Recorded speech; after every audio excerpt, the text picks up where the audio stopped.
member at HAYVN since the opening, and I also run the marketing workshop series at HAYVN. So once a month on the second Wednesday of each month, we have a marketing workshop on various topics. So today is about branding with expert Greg Monaco. We have had social media panels, we've had creating the best website, marketing funnel, networking skills, a whole bunch of marketing classes. So once we are able to be social again, we look forward to seeing you all there. And when we're not, we of course are going to be doing these webinars. So at HAYVN, I do, like I said, the marketing workshop. I also have a course series that we created along with SCORE, WBDC, and Felicia about called Creating an Off-Ramp, and it's really how to create your side hustle in addition to working full-time. So without further ado, I want to introduce you all to Greg Monaco. And Greg, I will let you take it from here. Beautiful. All right. Thank you, Sue. Thank you, Felicia. I'm really happy to be here and to share this with you all. Of course, this was going to be a live event, but we're doing it virtual. I've got 20 minutes, but I would love for this to be kind of a virtual discussion. So if you have any questions, again, put them in the chat. And I'd like to just upfront offer, I'm going to be introducing some ideas to you guys. And if you'd like to have a further conversation with me about those ideas, just put them into the, actually at the top of the chat, I've got a link to my calendar. You just book a little time with me. It's totally free. Just book some time and we can have a conversation, or you can just reach out with my email. So it's at the top of the chat. So I'm going to go ahead and share my screen now.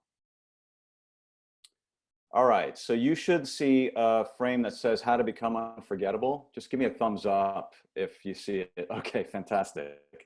All right, so this is going to be, I've been in the realm of branding for 25 years. And about 6 or 7 years ago, I had this kind of thought that, you know, personal branding has really kind of the same elements that corporate branding does. Really, the process to get you to create a powerful personal brand is almost identical to the process that you need to create a corporate brand. So I want to talk about you. I want to talk about you and how you're branding yourself. And a lot of the principles here could also be translated into a corporate brand. So I know all of us are entrepreneurs, at least most of us are. But even if you're in a vocation where you're answering to a larger entity, the concepts that I'm going to present to you today are going to be completely relevant. But let me tell you a little bit about why I'm here. Many moons ago, when I graduated college, I got an opportunity to play professional soccer for this team. They're called the Tampa Bay Rowdies. And I was just starting my career, and this is back in 1993. So I was 23 years old at the time. So you can do the math at how old I am. And I had made the team, we're training, and this is before the league that's in place now. This was part of the American Professional Soccer League. So the MLS is the Major League Soccer is now what's in place, but this was when soccer was really a fringe sport in this context. And I remember one morning the soccer coach came out to our training, and he said, "Guys, I've got bad news for you." He said, he goes, "The team is folding." And then he says, "I've got worse news for you. The league is folding." And right then and there, like all of us kind of looked at each other and we said, "Oh, okay, what now?" if any of us wanted to move to Europe or South America or Iceland or something like that, we can certainly, keep plugging away at the sport. But I saw that pretty much my runway had run out. There was no more league to play in. And what was interesting to me was how, looking back at it, how lost I felt. I felt purposeless, irrelevant. And I never wanted to feel like that again. I always wanted to have relevancy, no matter where I was placed. So I was so identified. When I was 8 years old, I wanted to play for this team. I went out and watched them as a kid. I was so identified with myself as a soccer player that when that went away, when that dissolved, I lost my identity. So for the past 25 years, I've been kind of leaning into this. How do I create relevancy for myself, no matter what the context is? So that's the big question. So I'm going to do a quick quiz here right now with everybody. So you look at your screens, and just shifting gears real quick. Do you guys have any preferences? Just put it into the chat. Do you have a preference between one of these two brands? I just want to see. We got a lot. We got some Starbucks people here for sure. Oh, we got a Dunkin'. I see. Okay, we got Starbucks. Beautiful. All right. How about these? Spotify and Apple Music. Okay. Spotify. It's almost unanimous. Oh, we got one. Okay. Marion's Apple. Beautiful. Pandora. All right, Sue. You got to be the oddball. That's all right. How about these? Coke and Pepsi. We have Coke people. We got Pepsi people. No Pepsi people? All right. Here comes some Pepsi people. All right. How about these? Fake news or fake news? Which one?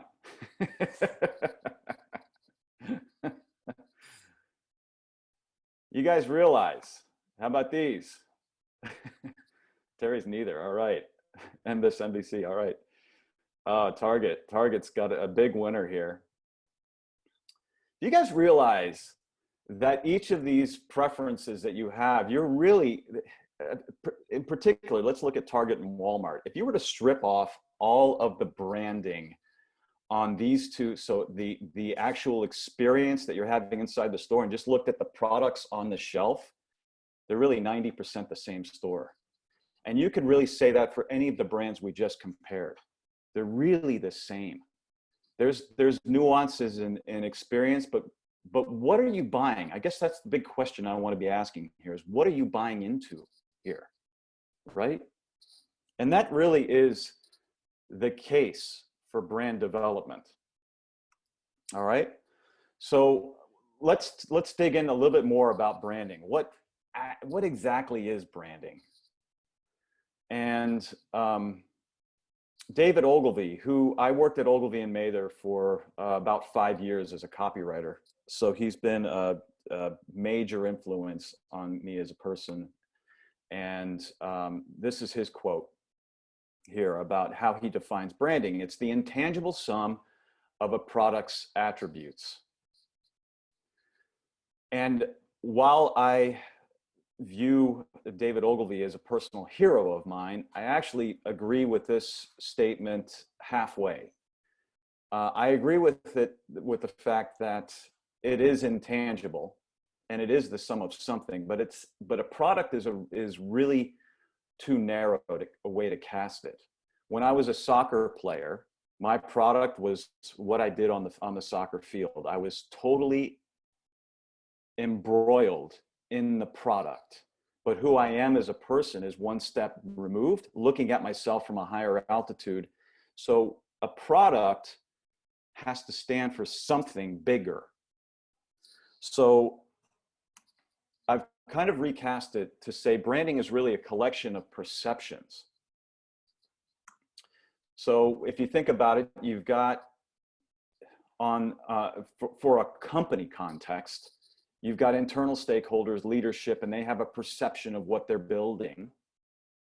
And then on the other side, you've got customers and prospects and their perceptions of what that is. You can think about your own personal brand in this context. This is you, and you have perceptions of how you are out in the world. And then you've got your target audience and how they perceive you out in the world. And great brands, whether it's a personal brand or a corporate brand, understand that brand is kind of lives in that intangible ether in between, right? So if you think about nobody really owns the brand. It's this sort of dance that you have with your target audience. You need to really understand and respect where your target audience is coming from, as much as you need to honor what it is that you're bringing forth in the world. So it's this listening that happens. So all you can really hope to do is influence the brand. And if you ignore this sort of model I've created here, I call it the dancing farm animals. You're just creating art. Because you're just doing something that's fulfilling yourself, but it really has no audience out there. So you're just creating kind of, and you know, one person can say this is useless. I think it's kind of fun and whimsical, but it's just art.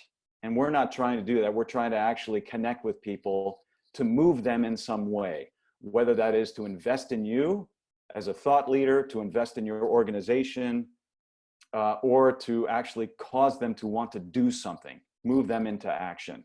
Art doesn't necessarily, sometimes it does. Sometimes art does. So that exercise that we had together with the preferences is, you know, the idea of making judgments very quickly. And the minute that I started in on this presentation, you were already making judgments about me, just the sound of my voice, you know, like, oh, that guy's got a lot of gray. He must have been around for a while. So I'm just curious to know if you guys have ever experienced when those snap judgments about you or your organization have been off, or if they've actually locked in place perfectly, like you set up your own brand system to where people's impressions of you are aligned with how you want them to be aligned. Because here's the reality, you're either going to brand yourself or others are going to be branding you. So it's authorship. You have a choice here to be the author. All right. And from a personal branding perspective, so this is, I can actually show this to you. It's right on my shelf here. This is from my Uncle Fred. My Uncle Fred, he's my great uncle. And he got this after serving 30 years at the Port Authority of New York City.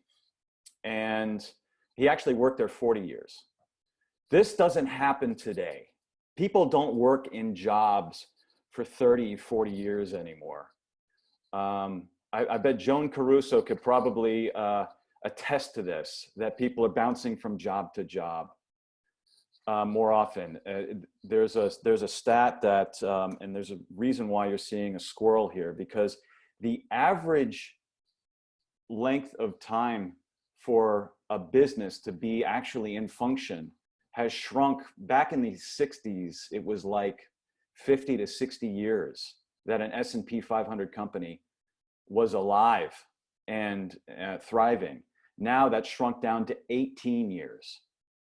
So businesses just don't last like they used to. They just cycle in and out. So 18 years is the lifespan of a gray squirrel. So that's why you're seeing a squirrel here. So the idea here is that investing in yourself is really important today, because you're not going to be identified necessarily with the vocation that you have right now for the entire lifespan. You're going to be bouncing from job to job, and you're going to be inventing new things for yourself. So why not create something that is timeless about yourself, which is your brand? Okay. Let me just do a time check here, make sure I'm doing okay. Looks like I'm doing all right. Okay. So one of many or one of a kind. So I would say the majority of people just don't know the secret of branding, or they don't know, if they do know the secret of branding, they don't know how to actually do it. They don't know the actual steps to get you from unbranded to branded. So in the eyes of the unfamiliar, so the people who are your target audience, if they're not familiar with you, you're really a commodity out there. You're faceless, you're transactional, unless you're building a kind of a brand system for yourself here. And I'll give you an example. Like I said, I was at Ogilvy for 5 years, and I was a senior copywriter and had aspirations to move up into a creative director position. But those aspirations were really inside me. Like I didn't express them, or I didn't act in any kind of way that let people know that I wanted to raise the ranks through the creative department. So a position opened as a creative director, and I thought, well, I'm a senior copywriter here. I do some pretty good work. I thought, and I get along with most of the staff. I thought, well, I was in a pretty good spot to get the position. Long story short, they hired somebody from outside to take the creative director role. So I went to my boss and I said, hey, I'm just curious. I mean, congratulations on filling the role, but I'm just curious about why I wasn't considered. And he said to me, well, I didn't know. I didn't know you actually were interested. And that was a real kind of a brand moment for me, where my personal brand failed me. And I would like to ask the group here, we don't have to answer it, of course, but just contemplate on your own those moments where your own personal brand failed you. We all have them. So I'm going to give you just a little nugget here about storytelling, because brands are essentially stories. So I'm going to, I do a lot of these talks, and a lot of my clients are C-level executives. So these are folks that are very well established, have great track records, long careers. But the one thing that's really missing is the storytelling aspect of who they are. They have amazing stories, and in a live environment, they can tell amazing stories. But when it comes to their brand system, how they engage people throughout the different media that we have available to us, which is like social media,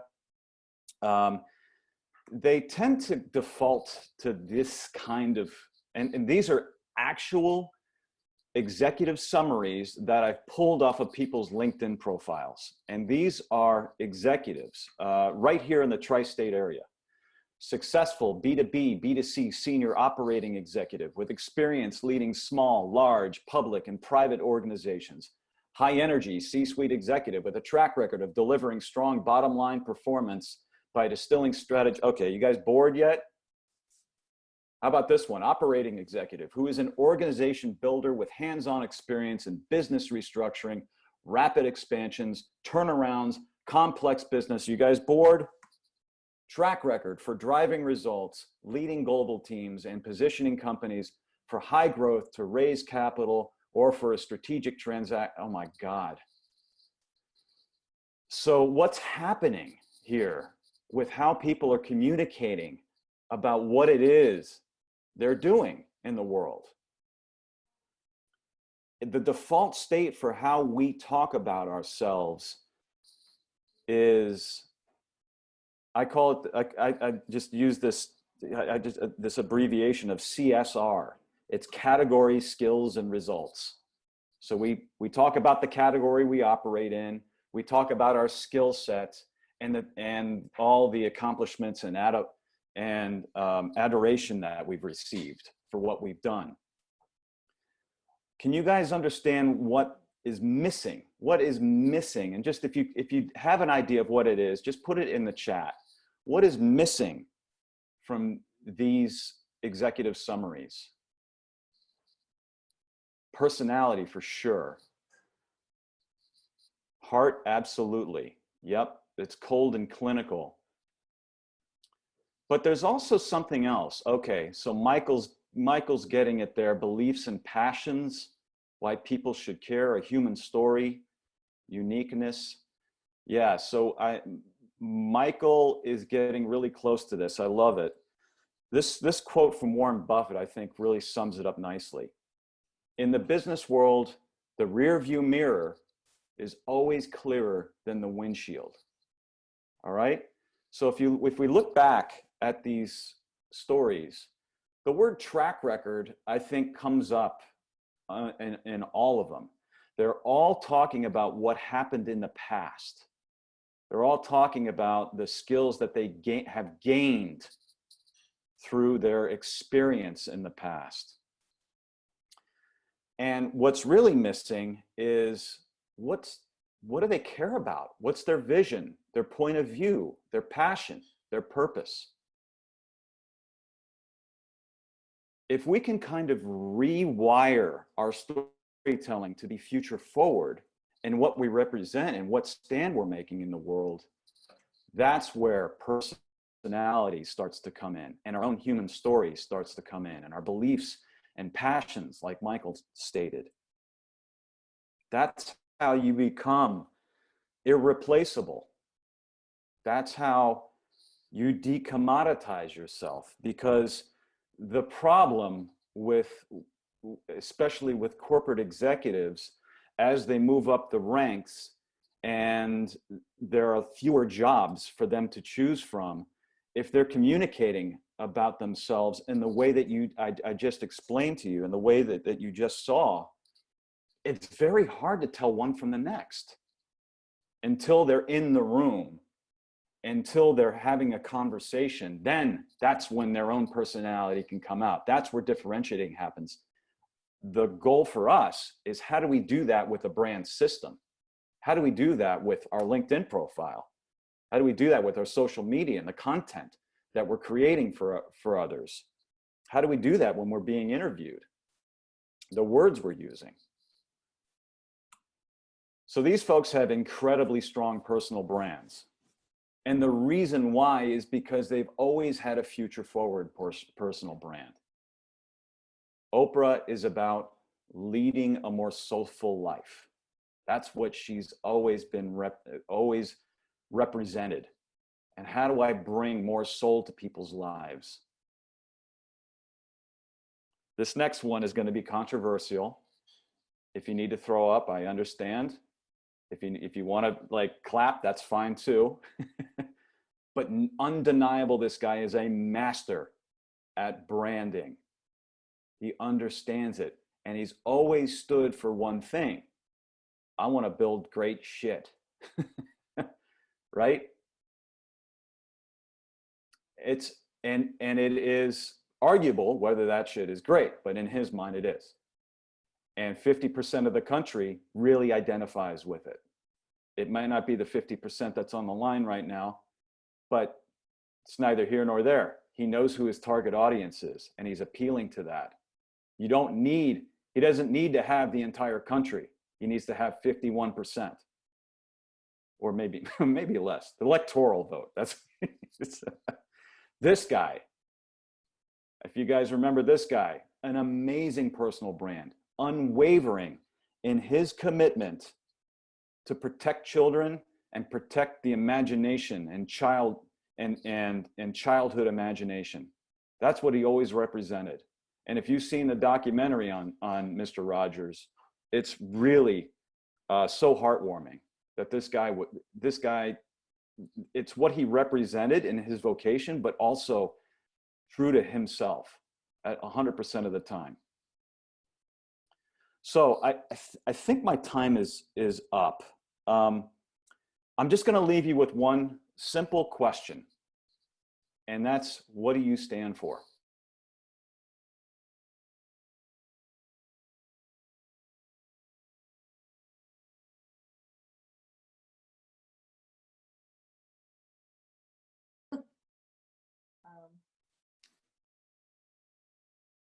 Can everybody hear still? Yeah, okay. I think Yeah. Greg, yeah, Greg just froze up, but Yeah. he, okay, this was really a very thoughtful presentation, and you know, let's see if we can get him back in. I'm gonna stop recording.